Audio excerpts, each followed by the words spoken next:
2018 का सी set portion, इससे पहले कि आरसी पोर्सन हमने 2019 तक का कर लिया. Let us start with 2018. Okay, so first passage is saying that global population was around 1.6 billion in 1990. तो ग्लोबल पॉपुलेशन, ग्लोब की पॉपुलेशन 1.6 बिलियन थी 1990 में. Today it is around 7.2 billion. तो आज मतलब डेट 2018 की डेट पर तक 7.2 बिलियन था and growing. Recent estimates on the population growth predict a global population of 9.6 billion in 2050. तो जो प्रिडिक्ट किया गया एस्टिमेट्स के बेसिस पे कि पॉपुलेशन ग्रो हो जाएगी, जो ग्लोबल पॉपुलेशन है that will grow up to 9.6 billion in 2050 तक का एंड 10.6 बिलियन इन 2100. तो 2100 तक का मतलब एक सेंचुरी पूरी करने तक का 10.9 बिलियन हमारा पॉपुलेशन हो जाएगा ग्लोबल लेवल पे. Unlike Europe and North America where only 3 to 4% of population is engaged in agriculture, around 47% of India's population is dependent upon the agriculture. तो यहाँ पर ये बता रहा है कि पॉपुलेशन का 3 to 4% पॉपुलेशन है एग्रीकल्चर में एंगेज्ड है. कहाँ पर? नॉर्थ अमेरिका एंड यूरोप में. बट इंडिया में ऐसा नहीं है. इंडिया में तो अराउंड 47% है. लगभग इंडिया का half of the population dependent है एग्रीकल्चर के ऊपर. Even if India continues to do well in the service sector, अगर इंडिया कंटिन्यू करे अच्छा करना सर्विस सेक्टर में and the manufacturing sector picks up, और मैन्युफैक्चरिंग सेक्टर है वो पिकअप करे, it is expected that around 2030 तक का when India overtakes China as the world's most populous country, nearly 42% जो है इंडिया की population will still be predominantly dependent on the agriculture. तो ये बताना चाह रहा है कि इवन अगर इंडिया कंटिन्यू करता रहे अच्छा करना सर्विस सेक्टर में और मैन्युफैक्चरिंग सेक्टर है वो भी पिकअप करे पेस, और फिर भी ये बात एक्सपेक्टेड है कि 2030 तक का जब इंडिया चाइना की पॉपुलेशन को ओवरटेक कर लेगा तब भी नियरली 42% इंडिया की पॉपुलेशन डिपेंडेंट होगी प्रीडोमिनेंटली एग्रीकल्चर के ऊपर ही. अब इस पैसेज के बेसिस पे हमको आंसर करना है which one of the following is the most logical and rational inference that can be made from the above passage. First option ये बोल रहा है prosperity of agriculture sector is of critical importance to India. Prosperity of agriculture sector important है, critical. Prosperity थोड़ा word उतना सही नहीं लग रहा है कि एग्रीकल्चर सेक्टर की प्रॉस्पेरिटी वो भी क्रिटिकल इंपॉर्टेंस. अभी देख लेते हैं बाकी other option. Indian economy greatly depends on the agriculture, but सिर्फ एग्रीकल्चर के ऊपर डिपेंड करता है ये क्रक्स नहीं है पैसेज का. और भी एग्रीकल्चर के बारे में बता रहा था ना कि कैसे जॉब के बारे में, तो ये जॉब वाले एस्पेक्ट को तो ले ही नहीं रहा है, तो ये तो नहीं आना चाहिए. India should take strict measures to control the rapid population growth. Population growth को कंट्रोल करना चाहिए और वो भी शुड टेक, तो स्ट्रिक्ट मेजर ये तो नहीं होना चाहिए. तो गवर्नमेंट अभी भी नहीं करती है तो ये तो किया भी नहीं जा सकता, ये रैशनल स्टेप हो भी नहीं सकता. देन डी क्या बोल रहा है, India's farming communities should switch over to the other occupations to improve their economic condition. अपना इकोनॉमिक कंडीशन इम्प्रूव करने के लिए उनको स्विच कर देना चाहिए बोल रहा है. ऐसे इतने हाफ ऑफ द पॉपुलेशन को कैसे स्विच कराओगे, नहीं हो सकता. देन तो we are left with only ये प्रॉस्पेरिटी वाला ही ऑप्शन. तो प्रॉस्पेरिटी ऑफ एग्रीकल्चर सेक्टर है वो क्रिटिकल इंपॉर्टेंस है इंडिया के लिए, क्योंकि इंडिया की half of the population are dependent on the agriculture. ठीक. Then second passage, many pathogens that cause food borne illness are unknown. बहुत सारे many pathogens that cause food borne illness are unknown. बहुत सारे जो pathogens हैं जो cause करते हैं फूड बॉर्न इलनेस, उनके बारे में हमको पता ही नहीं है. Food contamination can occur at any stage from farm to plate. तो फूड का कंटामिनेशन है वो तो किसी भी स्टेज में हो सकता है. फार्म वाले के टाइम पे ही फूड कंटामिनेट हो सकता है, या तो जब वो प्लेट में आया तब तक.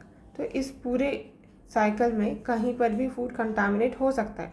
Since most cases of food poisoning go unreported, the true extent of global food borne illness is unknown. क्योंकि ज़्यादातर केसेस में जो फूड पॉइजनिंग है वो रिपोर्ट ही नहीं की जाती है, तो जो ट्रू एक्सटेंट है कि ग्लोबल फूड बॉर्न इलनेस है वो पता ही नहीं चल पा रहा है, is unknown. Improvements in the international monitoring have led to greater public awareness.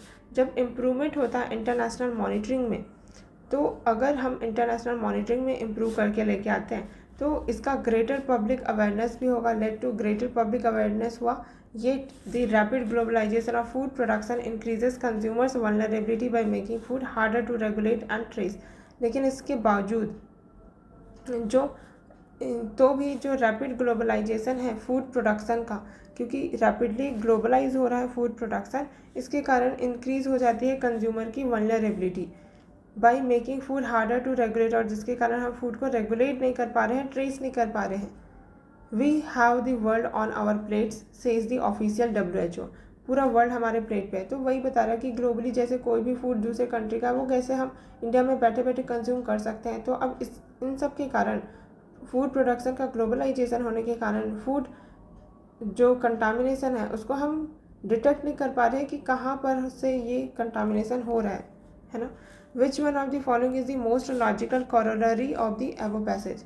First, with more options of the food comes more risk. हाँ, ये बात तो सही है कि जैसे ही हमारे पास ग्लोबली फूड प्रोडक्शन अवेलेबल हो गया तो रिस्क भी बढ़ गया है। हमको समझ ही नहीं आ रहा है कि यह कहाँ से कंटामिनेशन अराइज हो रहा है ना। देन सेकेंड ऑप्शन ये बोल रहा है food processing is the source of all food borne illness. ऐसा तो नहीं है कि फूड प्रोसेसिंग ही सोर्स, मतलब फूड प्रोसेसिंग ही सोर्स है, बन गया है ऑल फूड इलनेस का। नहीं भाई, पैसेज ने तो बल्कि क्लियरली बताया भी नहीं कि कहाँ पर से ये फूड बॉर्न इलनेस आ रहा है। अनरिपोर्टेड होने के कारण ट्रू एक्सटेंट फूड पॉइजनिंग का हम पता ही नहीं कर पा रहे हैं। तो ये कैसे ऑप्शन में फूड प्रोसेसिंग को ही सोर्स बोल दिया, वो भी सारे फूड बॉर्न इलनेस का, एक दो नहीं सारे ही। तो ये तो रॉन्ग हो जाएगा। Third option is saying that we should depend on locally produce food only. जो लोकली फूड प्रोड्यूस होता है सिर्फ उसी के ऊपर ही डिपेंडेंट रहना चाहिए बोल रहा है। मतलब कि मे भी नहीं बोल रहा है कि शुड हमको करना ही पड़ेगा, मतलब बाहर का फूड हमको कंज्यूम ही नहीं करना। बट ऐसा भी नहीं पॉसिबल है, क्योंकि किसी चीज़ का प्रोडक्शन कम हो गया तो हमको इम्पोर्ट करना ही पड़ेगा, तो बाहर का प्रोडक्शन प्रोड्यूस्ड चीज़ों को कंज्यूम करना ही पड़ेगा। तो that is not the viable solution and logical भी नहीं है कि किसी एक चीज़ के ऊपर ही कम्प्लीटली रिलाई कर जाना, है ना। Then D, globalization of the food production should be curtail. Globalization है, इसको कर्टेल कर देना चाहिए। तो ये नहीं हो सकता है अब के प्रेजेंट मार्केट ड्रिवन इकोनॉमी में, है ना। तो A will be the most logical corollary, ठीक। Then third passage is saying that I am a scientist privileged to be somebody who tries to understand nature using the tools of the science. मैं एक scientist हूँ बोल रहा author, और वो बताता है कि मैं प्रिविलेज्ड हूँ to be somebody who tries to understand nature. तो इतना वो प्रिविलेज है जो कि ट्राई करना चाह रहा है अंडरस्टैंड। ओके, पैसेज को वापस से रीड करते हैं। I am scientist privileged to be somebody who tries to understand nature using the tools of science. तो ऑथर बोल रहा है कि मैं एक साइंटिस्ट हूँ और इसलिए प्रिविलेज्ड हूँ to somebody who tries to understand nature, जो ट्राई करता है नेचर को अंडरस्टैंड करने का यूज़ करते हुए उन टूल्स को जो कि साइंस के हैं। But it is also clear that there are some really important question that science can not really answer. साथ ही साथ ऑथर ये बता रहा है कि कुछ बट क्या है कि ये बात तो क्लियर है, ये बात तो साफ़ है, परंतु क्या है, ये बात तो साफ़ है कि कुछ ऐसे रियली इंपॉर्टेंट क्वेश्चंस हैं जिनका साइंस है वो आंसर नहीं कर सकती है। सच एस कैसे क्वेश्चंस का आंसर साइंस नहीं कर सकती। Why is there something instead of nothing. क्यों कुछ है कुछ नहीं की जगह पर। तो ऐसे क्वेश्चन का जवाब साइंस नहीं दे पा रही है। वाई आर वी हियर, हम यहाँ क्यों हैं। In those domains I have found that faith provides better path to the answers. और इसमें ऑथर ये बताता है कि ऐसी जगह पर, ऐसे डोमेन्स में फेथ है वो प्रोवाइड करता है better path to answers. I find it oddly anachronistic. Okay, तो ऑथर बोलता है कि मैं तो बहुत ज़्यादा ऑडली क्या लिखा है, अनाक्रोनिस्टिक, अनार्की लगता है उसको, that in today's culture there seems to be widespread presumption that scientific and spiritual views are incompatible। तो उन डोमेन्स में जहाँ पर साइंस उन क्वेश्चंस के आंसर नहीं कर पा रहा है, वहाँ पर ऑथर बोल रहा कि मैंने पाया कि जो फेथ है वो प्रोवाइड करता है बेटर पाथ इसका आंसर, उन क्वेश्चंस का आंसर देने के लिए, ना कि science. I find it oddly, और ऑथर बोलता है कि उसको बहुत ऑड लगता है, अनार्कोनिस्टिक लगता है कि जो आज का कल्चर है वहाँ पर वाइड स्प्रेड प्रिजम्पशन ये है कि साइंटिफिक एंड स्पिरिचुअल व्यूज है वो कंपैटिबल ही नहीं है. Which one of the following is the most logical and rational inference है पैसेज का that can be made from the above passage. First option is saying that it is the faith, not the science, that can finally solve all the problems of the mankind. कि faith है वो सारे problem science के solve कर देगा. But passage में सिर्फ यही बोला कि कुछ क्वेश्चन है साइंस के जो आंसर नहीं हो पा रहे, बट उसका आंसर फेथ में मिल रहा है उनको. ऐसा नहीं कि सारा आंसर है वो साइंस नहीं कर पा रहा और फाइनली जो फेथ है वही सारा प्रॉब्लम है मैनकाइंड का वो दूर कर देगा. नहीं. Second option, science and faith can be mutually complementary if their proper domains are understood. ये बात सही है कि अगर साइंस है एंड फेथ है वो एक दूसरे को कॉम्प्लीमेंट कर सकते हैं. जहाँ पर साइंस आंसर नहीं कर पाएगा वहाँ पर फेथ उन चीज़ों का आंसर करेगा, जहाँ पर फेथ आंसर नहीं कर पाएगा वहाँ पर साइंस. तो कॉम्प्लीमेंट करेंगे और इन दोनों का प्रॉपर डोमेन अगर इन दोनों का अंडरस्टूड किया गया तो this looks like a probable answer. आगे के ऑप्शंस पढ़ लेते हैं. There are some very fundamental questions which cannot be answered by either science or faith. कि ये बोला कि कुछ ऐसे फंडामेंटल क्वेश्चन है जिसको ना तो साइंस आंसर कर पाएगी और ना ही फेथ. ये बात तो गलत है क्योंकि हमको पैसेज में तो बता ही रहा था कि कैसे साइंस एंड फेथ है वो आंसर कर रहे हैं. In today's culture scientific views are given more importance than the spiritual views. Again passage में दो चीज़ों के बारे में बात की लेकिन कभी भी ये नहीं बताया कि कौन सा ज़्यादा इंपॉर्टेंट है, और ऑप्शन में कंपेयर कर रहा है कि ये कंपेयर करते हुए किसी एक को ज़्यादा इंपॉर्टेंट बताएगा तो option will not be correct. ठीक है, तो बी वाला ऑप्शन सही है अपना. देन नेक्स्ट पैसेज, दो I have discarded much of the past tradition and custom. तो ऑथर बोल रहे हैं कि मैंने बहुत सारे पास्ट ट्रेडिशन एंड कस्टम को डिस्कार्ड कर दिया है. And am anxious that India should rid herself of all shackles that bind and contain her and divide her people. तो वो इस बात से भी एंशियस है कि जो इंडिया है उसने खुद को रिड ऑफ कर लिया है जितने भी सैकल्स थे जो बाइंड करते थे इंडिया को और उसको कंटेन करके रखते थे, डिवाइड करते थे लोगों को, and suppress vast number of them, और सप्रेस करते थे इंडिया के vast number of them and prevent the free development of the body, और बॉडी के फ्री डेवलपमेंट पर को रोकते थे. And spirit, though I seek all this yet I do not wish to cut myself off from the past completely.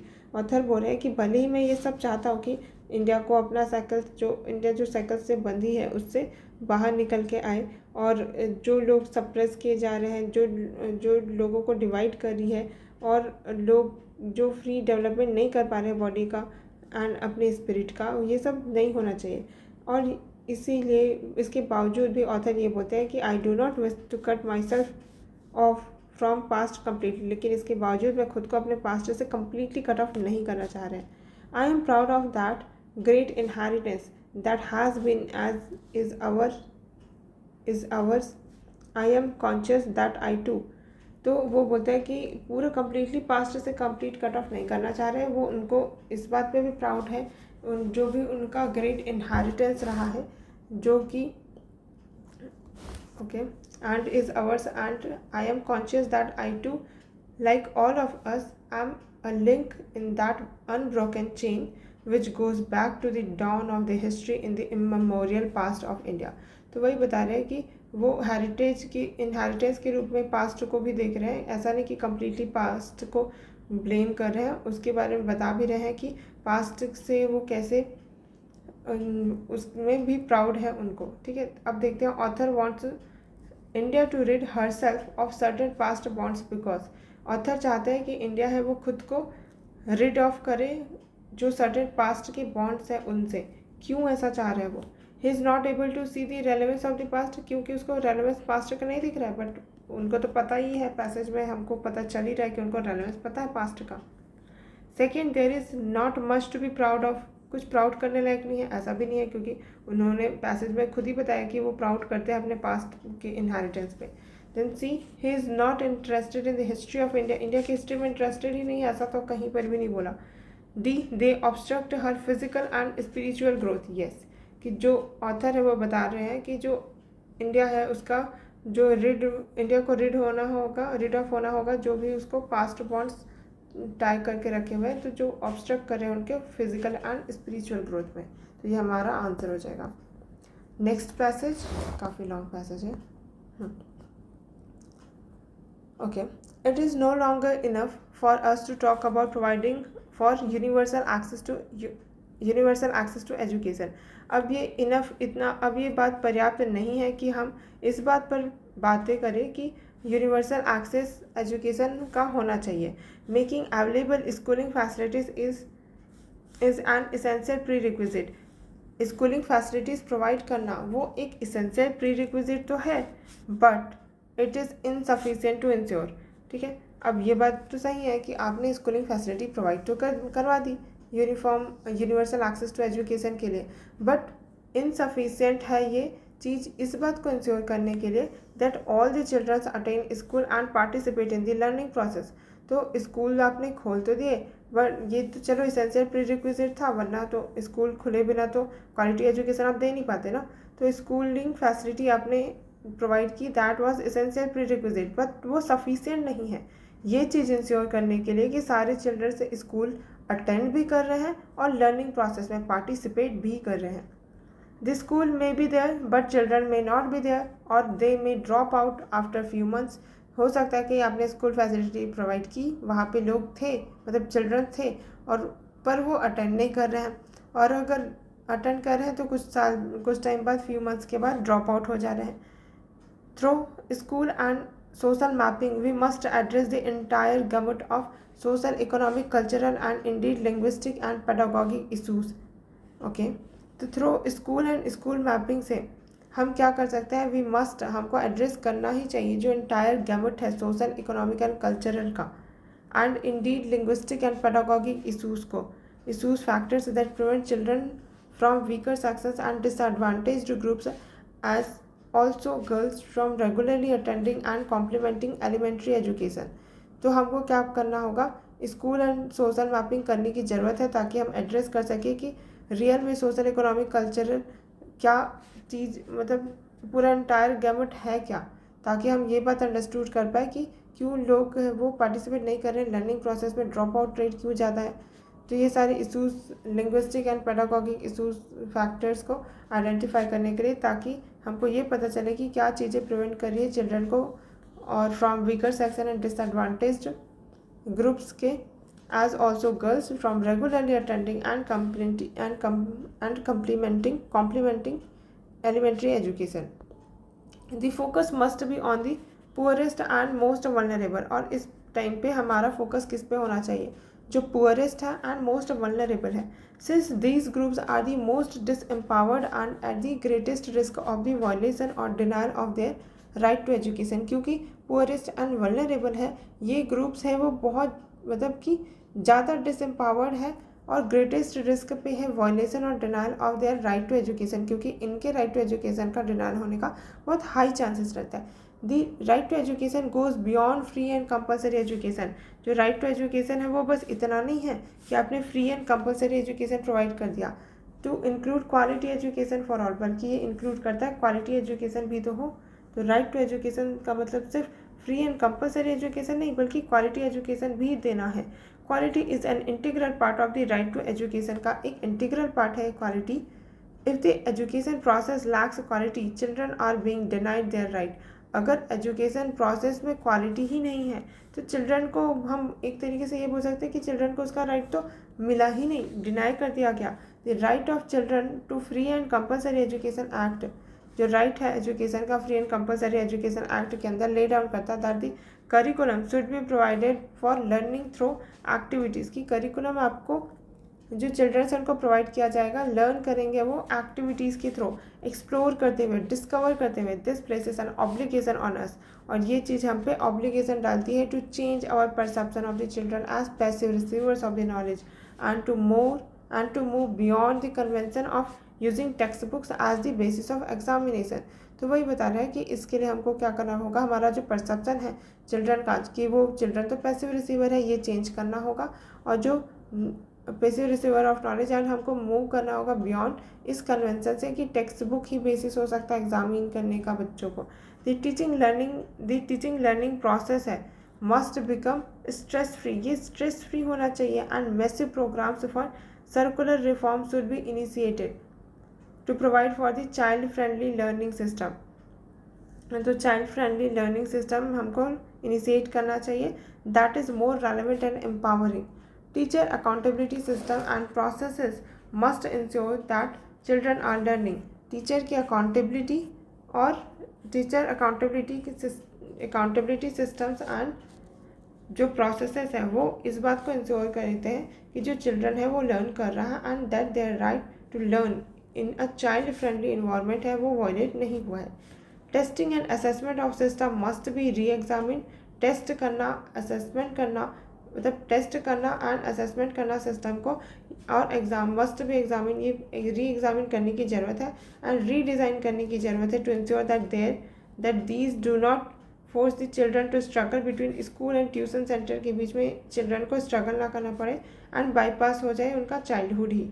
ठीक है, तो यही बता रहा है कि चाइल्ड फ्रेंडली टेस्ट करना असेसमेंट सिस्टम ये इम्पॉर्टेंट है री एग्जामिन करने के लिए। अब देखते हैं पैसेज के बेसिस पे क्या which one of the following are the paramount importance under right to education में सबसे ज़्यादा इंपॉर्टेंट क्या है, पैरामाउंट इंपॉर्टेंस क्या है राइट टू एजुकेशन का अकॉर्डिंग टू पैसेज, करेक्ट वाला चुनना।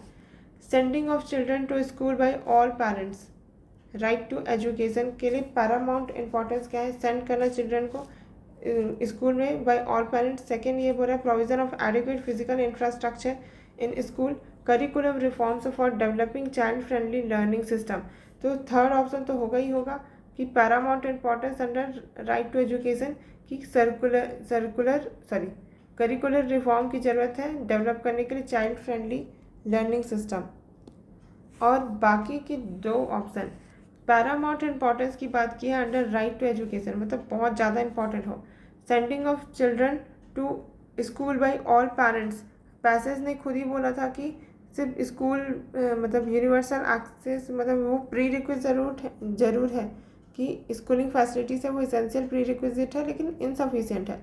और हमको वैसे भी ये पूछ रहा है कि राइट टू एजुकेशन है उसके लिए पैरामाउंट इंपॉर्टेंस क्या है, तो ये तो नहीं होना चाहिए आंसर में। Provision of adequate physical infrastructure in school, again वही बोला गया था पैसेज में कि ये इसेंशियल प्री रिक्विजिट तो है लेकिन इनसफिशिएंट है। तो paramount importance right to education के लिए क्या है कि करिकुलर रिफॉर्म की ज़रूरत है ताकि child friendly learning process system बन सके। तो third only will be the correct answer. With reference to the above passage the following assumptions have been made, क्या अज्यूम कर सकते हैं हम। पहला, the right to education guarantees teachers accountability for the learning process of the children. जो right to education है वो इस बात की गारंटी देता है कि टीचर की अकाउंटेबिलिटी होगी लर्निंग प्रोसेस ऑफ चिल्ड्रन। अब ये बात तो हमको अजम्पशन बोल रहा है बट हमको थोड़ी गलत लग रही है, बट वन को अगर हम हटाते हैं तो देख लेते हैं पर बाकी option. The right to education guarantees 100% enrolment of children in the school, नहीं ऐसा तो कहीं पैसेज में भी नहीं बोला। गारंटी करता 100% एनरोलमेंट तो नहीं बोल सकते। राइट टू एजुकेशन कैसे गारंटी करेगा, नहीं सेकंड तो नहीं हो सकता। The right to education intends to take full advantage of demographic dividend का फुल एडवांटेज लेता है, नहीं सेकंड थर्ड तो नहीं होना चाहिए, सेकंड थर्ड हटाओ, फिर तो एक ही बचा, तो first one will be correct.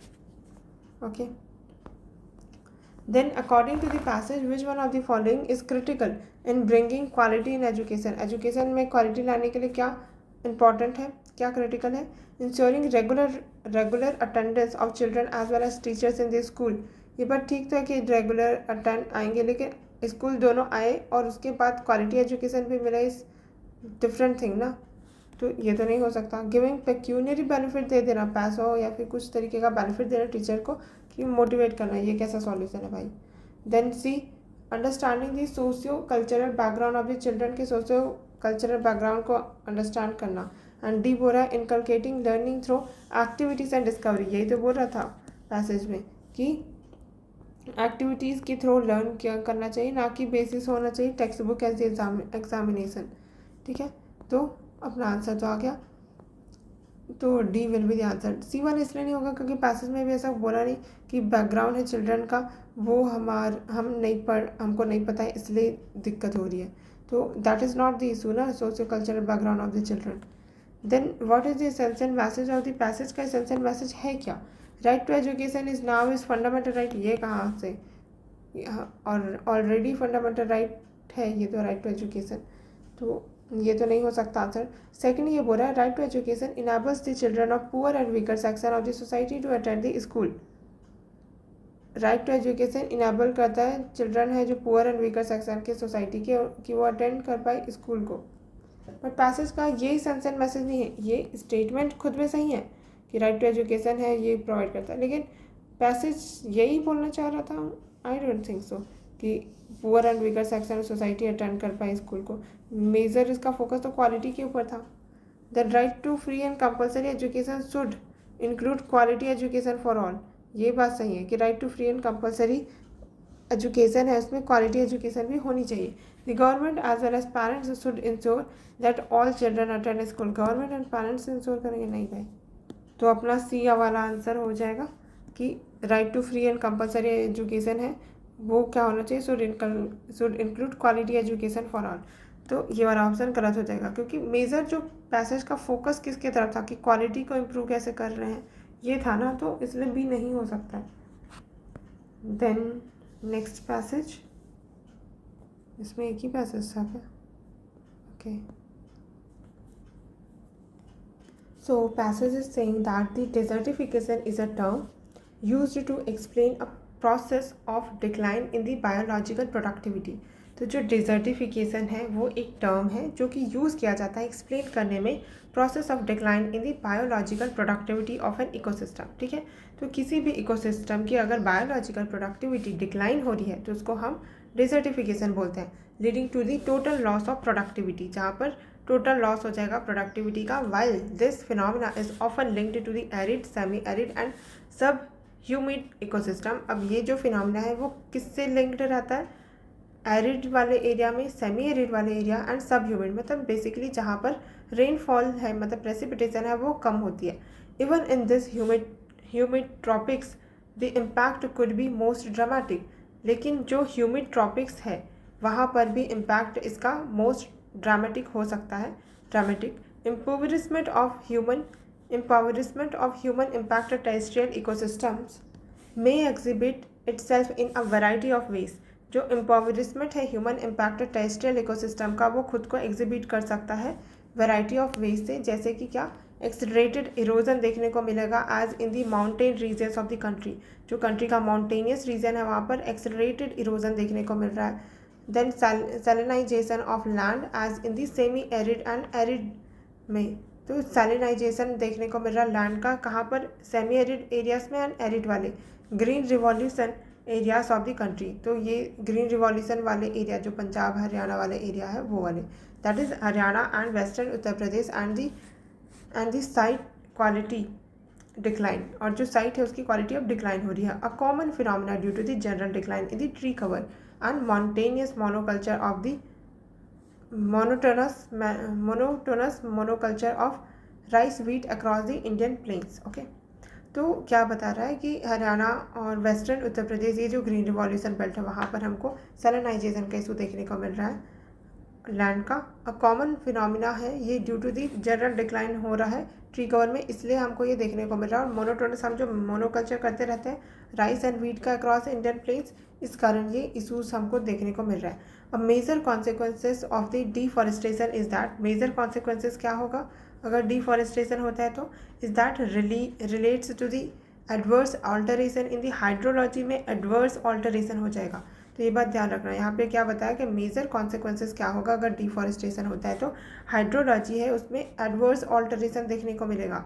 ठीक है, बहुत ज़्यादा ही ऑल्टरेशन देखने को मिलेगा। And related soil and nutrient losses, तो और जो सॉइल है वो न्यूट्रिएंट भी लूज़ कर जाएगी। The consequences of deforestation invariably arise out of the site degradation through erosive losses. तो जो कॉन्सिक्वेंसेस है डिफॉरेस्टेशन का वो इनवेरिएबली अराइज कहाँ से हो रहा है? Degradation through erosive losses.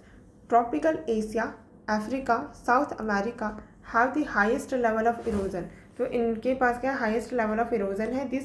The already high rates of tropics are increasing at the alarming rate, तो हाई रेट से क्या हो रहा है जो ट्रॉपिक्स है the already high rates for the tropics are increasing at alarming rate में tropics में ये क्या डिफॉरेस्टेशन डेजर्टिफिकेशन इंक्रीज होता जा रहा है। फॉर एग्जाम्पल के लिए through the major river system जो है Ganga Brahmaputra in the Indian context due to the deforestation and ill suited land management practices subsequent to the forest clearing. तो जो गंगा ब्रह्मपुत्र जो मेजर रिवर्स वाला प्लेन है इंडियन कॉन्टेक्स्ट में, वहाँ पर भी क्योंकि डिफॉरेस्टेशन हो रहा है, लैंड मैनेजमेंट प्रैक्टिस सही से नहीं की जा रही है, फॉरेस्ट क्लियर कर दिया जा रहा है, तो वहाँ पर भी हमको डिजर्टिफिकेशन वाली सिचुएशन देखने को मिल रहा है। इन दी माउंटेन कॉन्टेक्स्ट में जो डिक्लाइनिंग मॉइस्चर रिटेंशन है ऑफ द माउंटेन सॉइल का, drying up of the underground springs and small rivers in the Himalayan regions could be attributed to the drastic change in the forest cover.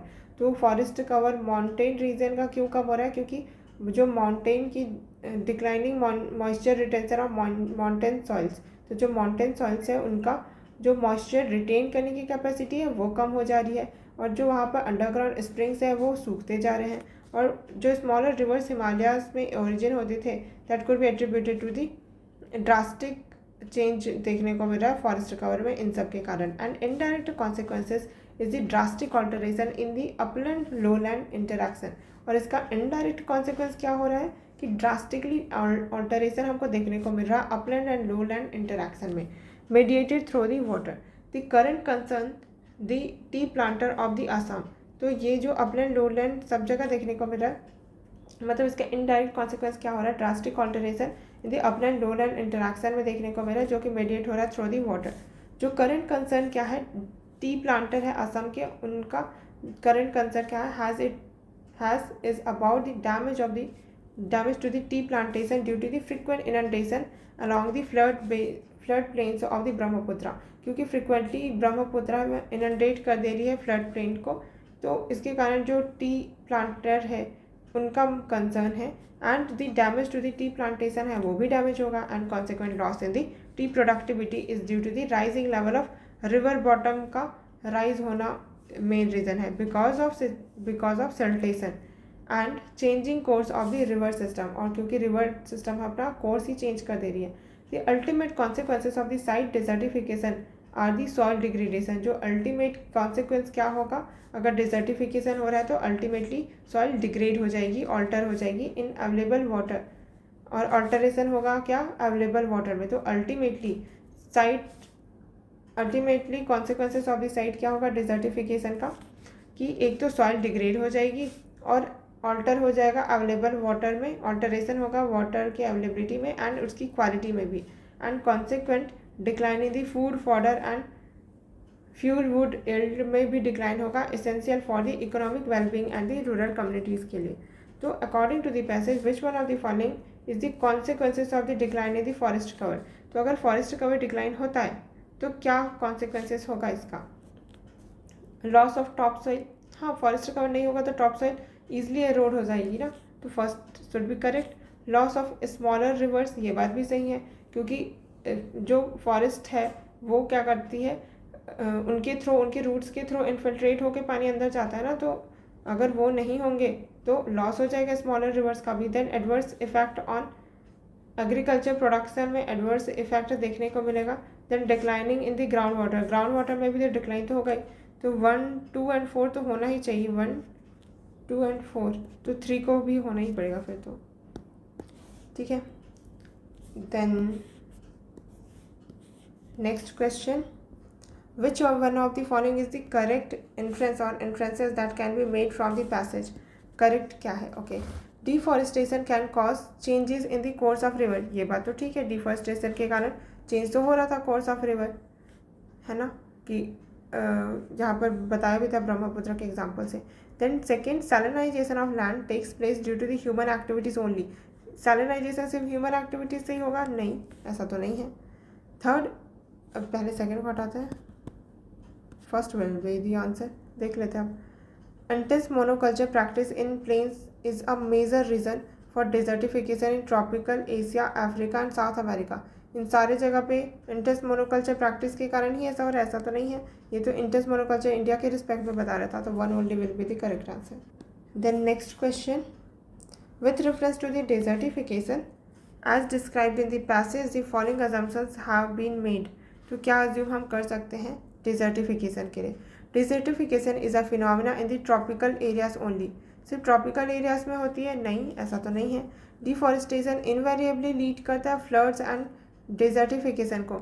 जो deforestation है उसके कारण invariably flood आएगा and desertification आएगा ही। अब ऐसा तो हम इनवेरिएबली नहीं बोल सकते कि ये आएगा ही आएगा। अब एक बार देख रहे थे, deforestation invariably leads to flood, flood ही आएगा ऐसा नहीं बोल सकते ना, ड्रॉट भी तो आ सकता है ना। एंड डेजर्टिफिकेशन, तो second should not be correct, तो neither one not two. Then next passage क्या बोल रहा है, diversity of human assets will be needed to cope with the climate change. Diversity of natural assets की ज़रूरत होगी ताकि तब हम कोप अप कर पाएंगे क्लाइमेट चेंज से। And ensure productive agriculture, forestry and fisheries. तो डाइवर्सिटी ऑफ नेचुरल एसेट्स की ज़रूरत होगी क्लाइमेट चेंज से लड़ने के लिए, तब जाके हम इंश्योर कर पाएंगे कि productive agriculture, forestry and fisheries है। For example, crop varieties are needed that perform well under drought. तो हमको ऐसे क्रॉप वैराइटीज़ की ज़रूरत है जो अच्छे से परफॉर्म कर पाए ड्रॉट के against heat and enhanced carbon dioxide. But the private sector and farmer led process of choosing crops favors homogeneity adapted to past और current conditions। लेकिन क्या हो रहा है, जो प्राइवेट सेक्टर है या फिर फार्मर है फॉर दैट मैटर, वो जो प्रोसेस है उनका चूज़ करने का किसी क्रॉप को, वो फेवर क्या करता है, होमोजेनिटी को, जो कि अडॉप्ट करता था पास्ट में या फिर करंट कंडीशन को भी। Not varieties capable of producing consistently high yields in the warmer, wetter और ड्रायर कंडीशन। तो वो वैरायटी में नहीं चूज़ करते हैं क्रॉप को जो कैपेबल हो प्रोड्यूस करने में consistently high yield in warmer, wetter और drier conditions. Accelerated breeding programs are needed. तो क्या की ज़रूरत है, बोल रहा है एक्सेलरेटेड ब्रीडिंग प्रोग्राम की ज़रूरत है। पैसेज में ही बोल दिया हमको कि एक्सेलरेटेड ब्रीडिंग प्रोग्राम की ज़रूरत है, तब जाके हम कंजर्व कर पाएंगे। या wider pool of genetic resources of existing crops. तो जो हमारी एग्जिस्टिंग क्रॉप्स हैं उनको जेनेटिकली रिसोर्स, ये जो हमारा जेनेटिक रिसोर्स है उसको हमको अगर कंजर्व करके रखना है तो एक्सेलरेटेड ब्रीडिंग प्रोग्राम की ज़रूरत होगी हमको। And their wild relatives, relatively intact ecosystem such as the forested catchment। relatively जो intact ecosystem होता है जैसे forested catchments, mangroves, wetlands can buffer the impacts of climate change। ये buffer कर सकते हैं impact climate change का। under a changing climate these ecosystems are themselves at risk। लेकिन climate change के कारण ये ecosystem खुद ही रिस्क में आ गए हैं। and management approach will need to be more proactive and adaptive। और इसलिए जो management approach है उसमें हमको किसकी ज़रूरत है, will be more proactive and adaptive की ज़रूरत है। Connections between natural areas such as migration corridors may be needed to facilitate species movement. तो कनेक्शन जो नेचुरल एरियाज हैं उनके बीच में, तो ये नेचुरल एरिया, ये नेचुरल एरिया, इनको कनेक्ट करना, माइग्रेशन कॉरिडोर बनाना, ये नीडेड है to facilitate species movement to keep up with the change in the climate. ताकि क्लाइमेट चेंज से हम उनको क्या कर सके, फैसिलिटेट करवा सके स्पीसीज़ को। करेक्ट क्या है, with reference to the above passage which one of the following would assist us. कौन सी चीज़ हमको असिस्ट करेगी in coping up with the climate change. तो क्लाइमेट चेंज से कोप अप करने के लिए कौन सी चीज़ हमको हेल्प करेगी। पहला बोल रहा है conservation of natural water resources. अगर हम कंजर्व करते हैं नेचुरल वाटर रिसोर्स को तो ये चीज़ हमको क्लाइमेट चेंज से कोप अप करने में हेल्प करेगी। फिर बोल रहा है conservation of wider gene pool, then existing crop management practices. तो जो एग्जिस्टिंग क्रॉप मैनेजमेंट प्रैक्टिस है वो हमको क्लाइमेट चेंज से कोप करने में हेल्प करेगा। ये तो एकदम अगेंस्ट ही जा रहा है पैसेज में। तो ये बोल रहा था कि एग्जिस्टिंग क्रॉप मैनेजमेंट है उसको चेंज करना होगा ना, तो ये कैसे हमको हेल्प कर रहा होगा। तो थर्ड तो नहीं आना चाहिए। ये देखो आंसर आ गया 1, 2 and 4। Migration corridor, migration corridor help करेगा, ये तो पैसेज नहीं बोला है ना। और नेचुरल वाटर सोर्सेज को अगर हम कंजर्व करते हैं तो क्लाइमेट चेंज से हमको कोप अप करने में हेल्प मिलेगी। कैसे मिलेगी, थोड़ा भी अगर हेल्प मिलेगी वो हो जाएगा आंसर, है ना। क्योंकि यहाँ पे ऐसा नहीं बोला कि नेचुरल वाटर रिसोर्स है वो ही बस कंजर्व कर सकता है ना। तो conservation of wider gene pool को हम कंजर्व करते हैं तो भी हमको कोप अप करने में हेल्प मिलेगी। तो पैसेज ही यही बता रहा था कि कैसे जीन पूल को हमको कंजर्व करना है ताकि हम कोप अप कर सके फ्यूचर में क्लाइमेट चेंज के against.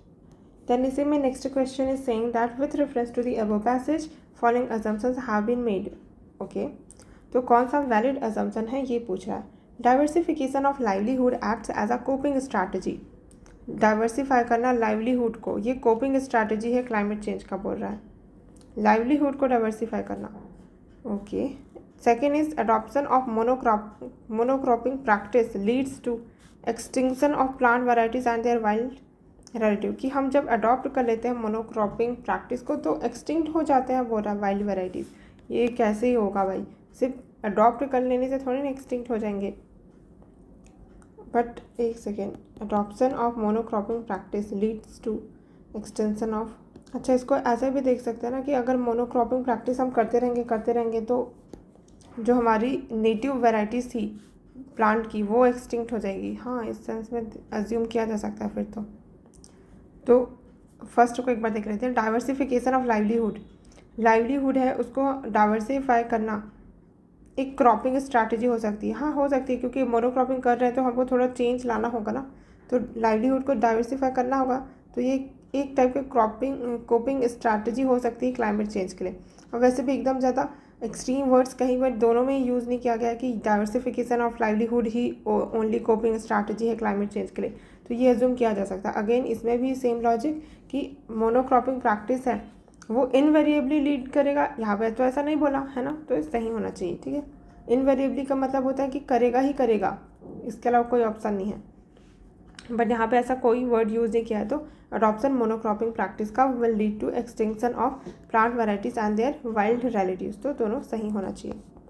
Next, today the top environmental challenge is the combination of people and their aspiration. आजकल की जो टॉप एनवायरमेंटल चैलेंज क्या है, लोग कॉम्बिनेशन में है, is a combination of people और उनकी aspirations. If the aspirations are more like the frugal ones we had after the Second World War, a lot more is possible than if we view the planet as a giant shopping mall.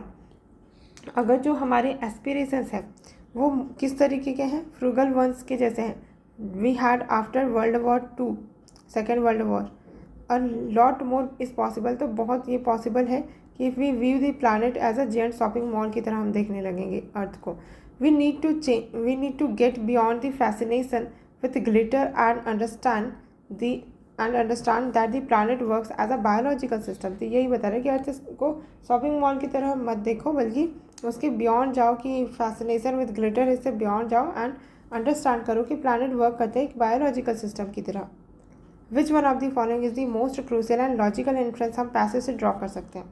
The earth can meet only the basic needs of the human for food, clothing and shelter. ये हमारे तो logic से ही हम बता सकते हैं कि ये स्टेटमेंट गलत है, कि अर्थ सिर्फ हमारा फूड, क्लॉथिंग एंड शेल्टर ही मीट नहीं करता, अदर भी नीड्स है ह्यूमन के जो फुलफिल करती है earth. And then the only way to meet environmental challenge is to limit the human population. Human population को लिमिट करना इज नॉट द सॉल्यूशन, और किसी भी पैसेज के आंसर में ये कभी नहीं था। Then C, reducing our consumerism is very much in our own interest. अगर हम अपने कंज्यूमरिज्म है उसको कंट्रोल में रखते हैं, रिड्यूस करते हैं, तो हमारा ही इंटरेस्ट है, तो ये तो बात तो सही बोल रहा।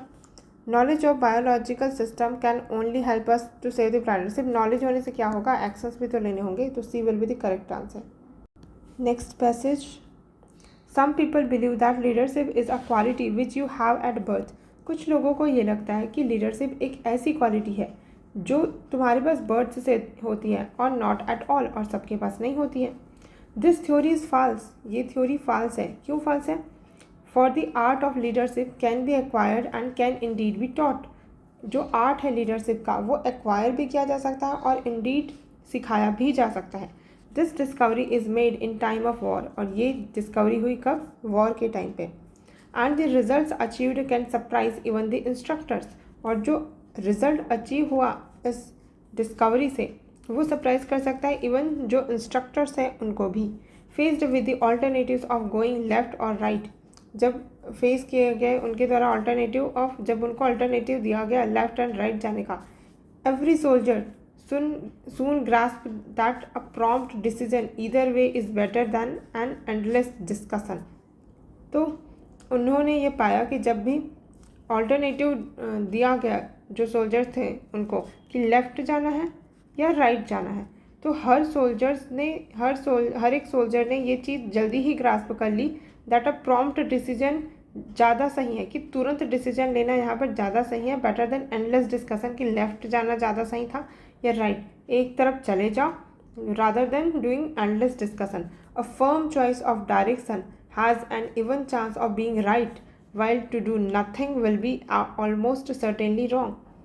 तो जो फर्म चॉइस है डायरेक्शन का, कि इसी डायरेक्शन में जाते हैं और उसके बाद हम जो भी डिसीजन लिए उसको सही करते हैं, has a even chance of being right, इधर जाने का, जो भी आपने डिसीजन ले लिया एक बार किस डायरेक्शन में जाना है, इसी डायरेक्शन में जाना है, और इसका ये चांसेस है कि वो राइट हो जाए, while to do nothing will be almost certainly wrong, और इसके बजाय अगर तुमने ये किया कि लेफ्ट जाऊँ राइट जाऊँ और इसी डिस्कशन में ही तुम उलझ के रह गए, तो ये तो सर्टेनली रॉन्ग ही है।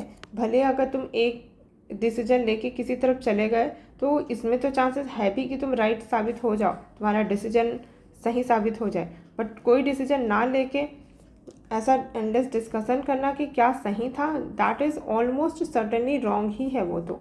The author of the passage holds the view that, क्या बोलना चाह रहा है author, leadership can be taught through war experience only, ऐसा बताना चाह रहे हैं। वॉर का सिर्फ एग्जाम्पल लिया है ऑथर ने, उसका वो तो सिर्फ एक एनालॉजी ड्रॉ करने के लिए है ना, सिर्फ इसी से ही हम वॉर से ही सिखा सकते हैं। Leadership is not the passage main idea, right. Then second, leadership can be acquired as well as taught, हाँ ये बात तो सही है, ये तो बताना चाह रहा था, बट इससे आगे कोई और अच्छा ऑप्शन मिलता है तो वो हो जाएगा answer, okay. Then C option is saying that the results of training so that more people acquire leadership than are expected, again मैंने यही बोला था कि पैसेज में ऐसा कोई कंपैरिजन नहीं बताया गया, सिर्फ दो चीज़ों के बारे में बताया गया कि जो लीडरशिप है वो एक्वायर की जा सकती है और सिखाई भी जा सकती है, मतलब बाय बर्थ भी हो सकती है, लेकिन ज़रूरी नहीं है कि बाय बर्थ होना ज़रूरी है। तो ऐसा कुछ हमको नहीं बताया पैसेज में कंपेयर करके कि जो रिजल्ट्स है ये ट्रेनिंग का कि मोर पीपल है वो लीडरशिप एक्वायर कर रहे हैं दैन एक्सपेक्टेड, तो ऐसा तो नहीं है। Despite rigorous instruction very few leaders are produced, ये तो बिल्कुल भी नहीं है, तो B will be the correct answer, right. Then next passage is saying that all actions to address climate change ultimately involve cost, जितने भी एक्शन हम लेते हैं क्लाइमेट चेंज को एड्रेस करने के लिए सब में कॉस्ट तो इन्वॉल्व तो होता ही है ultimately, yes. Then funding is vital in order for the countries like India, और इंडिया जैसी कंट्रीज़ के लिए फंडिंग इंपॉर्टेंट है to design and implement adaptation and mitigation plans and projects, क्योंकि इंडिया जैसी कंट्रीज़ के लिए फंडिंग बहुत इंपॉर्टेंट है, तब जाके हम इम्प्लीमेंट कर पाएंगे हमारे अडॉप्टेशन एंड मिटिगेशन प्लान्स को एंड अपने प्लान्स एंड प्रोजेक्ट्स में। The problem is more severe for the developing countries like India, ये प्रॉब्लम बहुत ज़्यादा सीवियर हो जाती है क्लाइमेट चेंज का जब बात आती है डेवलपिंग कंट्रीज़ जैसे इंडिया की, which would be one of the hardest hit by the climate change, जो कि उनमें से एक है जो सबसे ज़्यादा हिट होती है क्लाइमेट चेंज से, given its need to finance development, और इसके बाद भी इंडिया की नीड क्या है, फाइनेंस डेवलपमेंट की ज़रूरत पड़ती है क्योंकि क्लाइमेट चेंज से हार्डेस्ट हिट हो रही है। Most countries do indeed treat climate change as the real threat and are striving to address it in more comprehensive and integrated manner. जो ज़्यादातर कंट्रीज़ है वो इंडीड क्या कर रही है, ट्रीट कर रही है क्लाइमेट चेंज को एक रियल थ्रेट की तरह। मोस्ट कंट्रीज़ क्या कर रही है, ट्रीट कर रही है क्लाइमेट चेंज को एक रियल थ्रेट की तरह और स्ट्राइव कर रही है इस चीज़ को एड्रेस करने का मोर कॉम्प्रहेंसिव एंड इंटीग्रेटेड मैनर में with the limited resource at there disposal, but उनके पास डिस्पोजल पे बहुत लिमिटेड रिसोर्सेज है। तो क्या अज्यूम किया जा सकता है, कौन सा अजम्पशन वैलिड होगा। With reference to the above passage the following assumptions have been made. First option is saying first statement is saying that the climate change is not a challenge for the developed countries. Developing countries की problem को बता रहा है, climate change हो रहा है तो इससे डेवलपिंग कंट्रीज़ क्या इशू फेस करी, बट पैसेज ने ये तो नहीं बोला ना कि डेवलप्ड कंट्रीज़ है वो क्लाइमेट चेंज का इशू फेस नहीं करती, एंड लॉजिकली भी ये पॉसिबल नहीं है कि अगर अर्थ में क्लाइमेट चेंज हो रहा है तो डेवलप्ड कंट्रीज उससे बच के रह पाएगी, तो फर्स्ट एलिमिनेटेड। अब देखते हैं, थर्ड तो सही है ही, ठीक है। Then second, climate change is a complex policy issue and also a developmental issue for many countries, हाँ ये बात तो सही है। अब यहाँ पे ये भी नहीं बोला कि ऑल कंट्रीज़, अब ऑल कंट्रीज़ भी बोलता तो भी यहाँ पे सही हो जाता, क्योंकि क्लाइमेट चेंज है ना वो तो सब सारे कंट्रीज़ के लिए ही मेजर इशू है, complex policy issue and also developmental issue भी है, तो सेकेंड थर्ड दोनों सही होगा। थर्ड क्या बोल रहा है, ways and means of finance must be found to enable developing countries to enhance their adaptive capacity, कि वेज एंड मीन्स फाइनेंस का ये खोजने की ज़रूरत है। ऐसा नहीं बोल रहा कि यही कोई बॉन्ड इशू कर दो, इसी से ही होना होगा क्लाइमेट चेंज का फंडिंग, नहीं बोल रहा ना। हम बस ये बता रहे हैं कि फाइनेंस का तरीका खोजने की ज़रूरत है ताकि इनेबल कर सके हम डेवलपिंग कंट्रीज़ को कि वो इन्हांस कर पाए अपनी अडॉप्टिव कैपेबिलिटीज़ को। तो second and third will be the correct assumption. So moving towards next passage. Cooking with biomass and coal in India is now recognized to cause major health problems। जब हम cook करते हैं biomass से and coal से, अब ये India में recognise किया जाता है ये कॉज की तरह मेजर हेल्थ प्रॉब्लम्स का, with women and children in poor population facing the greatest risk. और जहाँ पर सबसे ज़्यादा रिस्क में कौन है? विमेन एंड चिल्ड्रन, जो कि पुअर पॉपुलेशन वाले हैं। ठीक है, तो पुअर पॉपुलेशन में भी विमेन एंड चिल्ड्रन है, वो सबसे ज़्यादा रिस्क पे है cooking with the biomass and coal के से होने वाले मेजर हेल्थ इशूज से। There are more than 10 lakh premature deaths each year from household air pollution. तो हाउस होल्ड एयर पॉल्यूशन से 10 लाख प्रीमैच्योर डेथ होते हैं due to the polluting cooking fuels, with another 1.5 lakh due to their contribution to general outdoor air pollution in the country. तो 10 लाख से ज़्यादा pre mature death हो रहे हैं हर साल। वो भी रीज़न क्या? कि हाउस होल्ड एयर पॉल्यूशन है, due to polluting cooking fuels है, विथ अनदर 1.5 लाख, और अनदर 1.5 लाख डेथ होती है due to the contribution to the general outdoor air pollution के कारण इन द कंट्री। तो देखो, इनडोर से ज़्यादा डेथ हो रही है एज़ कम्पेयर टू आउटडोर। तो इंसान घर के अंदर ही सेफ नहीं है। Although the fraction of the Indian population using clean cooking fuels such as LPG, natural gas and electricity is slowly rising. अब बता रहा है कि हाँ, अब ये ज़रूर ऐसा है इंडिया में, लेकिन जो फ्रैक्शन है इंडियन पॉपुलेशन का जो क्लीन कुकिंग फ्यूल यूज़ कर रहे हैं, अब वो फ्रैक्शन थोड़ा इंक्रीज़ हो रहा है slowly. Using polluting solid fuels as their primary cooking fuel has remain static. लेकिन उसके बावजूद जो जितना वो यूज़ करते थे सॉलिड फ्यूल, जो वो यूज़ करते हैं सॉलिड फ्यूल, उसमें कमी नहीं आई है। भले ही वो LPG जो क्लीन कुकिंग फ्यूल है उसकी तरफ पॉपुलेशन इंक्रीज तो हुई है, लेकिन इधर का population remain static for nearly 30 years at about 70 crore. Which of the following most crucial and logical interest हम ड्रॉ कर सकते हैं पैसेज से? बोल रहा है rural people are giving up the use of polluting solid fuels due to their increasing awareness of the health hazard. ऐसा कहाँ पर बोला पैसेज में? रूरल पीपल खुद से गिविंग अप कर रहे हैं? नहीं भाई, ऐसा नहीं हुआ है। Second, subsidising the use of clean cooking fuel will solve the problem of India's indoor air pollution. हाँ, बोल सकते हैं, क्योंकि सब्सिडाइज करना, क्योंकि कॉस्ट उसका ज़्यादा होता है ना जो क्लीन कुकिंग फ्यूल है, इसीलिए तो रूरल पीपल है वो सॉलिड फ्यूल यूज़ कर रहे हैं। अदरवाइज वो अगर ये सस्ता होता तो यही करते ना। तो subsidising can be the one solution. Then अब यहाँ पे ये भी नहीं बोला ना कि सब्सिडाइज करना ही ओनली सॉल्यूशन है, तो प्रोबेबिलिटी है कि आंसर हो सकता है will solve the problem of India's. और यहाँ पे ये भी नहीं बोला कि श्योरली सॉल्व, पूरा 100% ही सॉल्व कर देगा प्रॉब्लम, तो ये प्रोबेबिलिटी है कि यहाँ पर ये सही हो सकता है। देन सी क्या बोल रहा है? India should increase its import of natural gas and produce more electricity. भाई इम्पोर्ट बर्डन बढ़ जाएगा, फिजिकल डेफिसिट हो जाएगा, ये नहीं हो सकता। ऊपर से लॉजिकल इन्फ्लुएंस निकालना है ना। देन डी क्या बोल रहा है? Access to the cooking gas can reduce premature death. जब एक्सेस होगा कुकिंग गैस का लोगों के पास, तो ये चीज़ रिड्यूस कर सकती है pre mature death in poor house hold. Pre mature death को रिड्यूस कर देगी ये हम नहीं बोल सकते कि एक्सेस अगर हो गया कुकिंग गैस का तो फिर इशू है वो रिजॉल्व हो जाएगी। बट कुकिंग गैस ओके, अब इन दोनों में से अगर किसी को एलिमिनेट करना पड़े, access to cooking gas can reduce premature death in poor household, but passage is about poor household ना, तो कैन बी द आंसर। एक बार वापस से एक बार इन दोनों ही ऑप्शंस को वापस से लुक बैक करते हैं।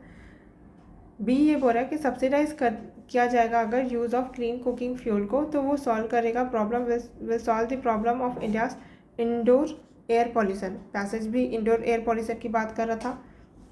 अगर सब्सिडाइज इसको कर दिया जाता है तो क्लीन कुकिंग फ्यूल है वो सॉल्व कर देगा बोल रहा है। डी क्या बोल रहा है? अगर एक्सेस होता है कुकिंग गैस का, वो रिड्यूस कर देगा प्री मैच्योर डेथ को इन poor house hold. Equally appealing लग रहा है दोनों ही ऑप्शन, कि एक्सेस अगर हो जाता है कुकिंग गैस का तो ये चीज़ रिड्यूस कर देगी प्री मैच्योर डेथ को पुअर हाउस होल्ड में। बट सब्सिडाइज करना इज़ नॉट दी मतलब कि सही वाला सॉल्यूशन ना, क्योंकि अगेन इसमें भी फिजिकल डेफिसिट का इशू हो ही जाएगा।